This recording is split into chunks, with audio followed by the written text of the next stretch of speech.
A grande maioria da cristandade é amilenista em doutrina. O catolicismo romano vê-se como o cumprimento das profecias do reino, e não aceitaria a ideia de que há alguém vindo, que substituirá a sua própria preponderância. A maioria das denominações protestantes apóstatas incorporaram a posição católica romana sobre eventos futuros por defeito, na maior parte das vezes sem questionamento sério. Liberais e modernistas não aceitam a verdade da inspiração das Escrituras.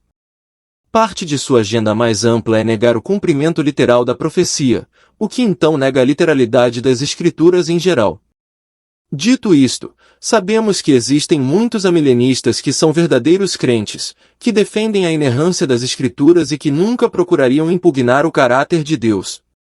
Contudo, se olharmos atentamente para o que é o ensino amilenista, podemos ver que ele não é consistente com a visão elevada do caráter de Deus, conforme apresentado para nós na Palavra de Deus.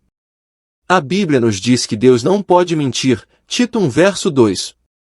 No entanto, a doutrina milenista está efetivamente dizendo que Deus disse coisas que não eram verdadeiras e que, dessa forma, ele enganou deliberadamente as pessoas.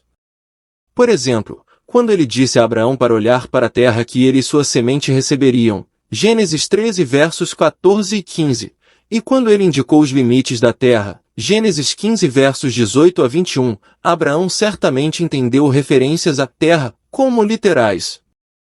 Se o amilenista estiver certo, então Deus não tinha nenhuma intenção de lhe dar aquela terra, e Abraão foi enganado. O mesmo acontece com as promessas feitas a Abraão e à sua descendência. Abraão certamente tomou o termo para se referir aos seus descendentes literais, Gênesis 21 verso 12, mas o amilenista nos diz que o termo não se refere à semente literal de Abraão, mas à sua semente espiritual. Ao longo do Antigo Testamento, quando Deus deu profecias detalhadas à nação de Israel, a respeito do futuro, eles certamente as teriam interpretado literalmente. Esta expectativa era igualmente forte no Novo Testamento. Fica claro pela nossa leitura dos Evangelhos e de Atos dos Apóstolos que os discípulos esperavam um reino futuro, literal, com Israel à frente das nações, Atos 1 verso 6. Será que realmente se espera que acreditemos que, durante centenas e centenas de anos, Deus permitiu que o seu povo fosse enganado quanto à verdadeira natureza das promessas que ele estava fazendo? E se eles entenderam mal o verdadeiro caráter da profecia, por que o Senhor Jesus não os corrigiu quando teve a oportunidade de ouro, de o fazer? Atos 1 verso 7.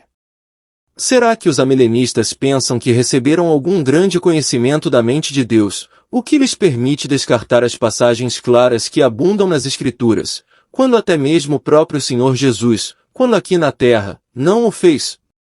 A implicação de tudo isso não é uma questão insignificante. Pois, se Deus disse coisas a Israel que ele não pretendia cumprir, que razão temos para acreditar que ele cumprirá as promessas que nos fez? Podemos estar confiantes de que nos sairemos melhor do que Israel? Se os santos do Antigo Testamento entenderam mal o que Deus lhes prometeu, como podemos ter certeza de que não estamos entendendo mal as promessas que ele nos fez? Rejeitemos tais calúnias sobre o caráter de Deus e citemos com confiança Hebreus 10 verso 23, fiel é aquele que prometeu. A Bíblia nos diz que Deus não muda de ideia em relação ao seu chamado e aos seus dons, Romanos 11 verso 29. No entanto, o amilenista ensina que, por causa da incredulidade, a nação de Israel perdeu as bênçãos que lhe foram prometidas. Isto contradiz terminantemente o que Paulo diz em Romanos 11, onde ele indica claramente que Deus não voltará atrás em suas promessas aos patriarcas, verso 28, que a cegueira de Israel é parcial e temporária, verso 25, e que há futuro salvação e perdão dos pecados para a nação de Israel, versos 26 e 27. Também contradiz as declarações do Antigo Testamento sobre o caráter incondicional das promessas de Deus. Por exemplo, no Salmo 89, o escritor fala da aliança de Deus com Davi, versos 3, 4 e 20, e afirma que, embora a desobediência por parte dos descendentes de Davi resulte em julgamento sobre eles, versos 29 a 32, ela de forma alguma anulará a aliança que Deus fez com ele, verso 28 e 33 a 37. A Bíblia ensina que nada é impossível para Deus. Lucas 1 verso 37. No entanto, frequentemente o amilenista afirma que um futuro milênio literal é impossível. Por exemplo, ele diz que os registros das tribos foram perdidos, então seria impossível saber quem são os levitas. Mas certamente Deus ainda os conhece, e não será difícil para ele torná-los conhecidos à sua própria maneira e em seu próprio tempo. Argumenta-se também que as dimensões do templo milenar, conforme fornecidas em Ezequiel, não caberiam no local atual do templo. Mas isso não inclui as grandes mudanças topográficas que ocorrerão, Zacarias 14, que abrirão espaço para uma estrutura muito maior. Sem dúvida existem outras dificuldades, para as quais não temos respostas.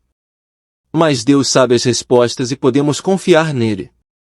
Não limitemos as capacidades de Deus para cumprir o que ele prometeu. Nosso Deus é um Deus de verdade, Deuteronômio 32 verso 4, um Deus que é capaz de cumprir aquilo que prometeu, Romanos 4 verso 21.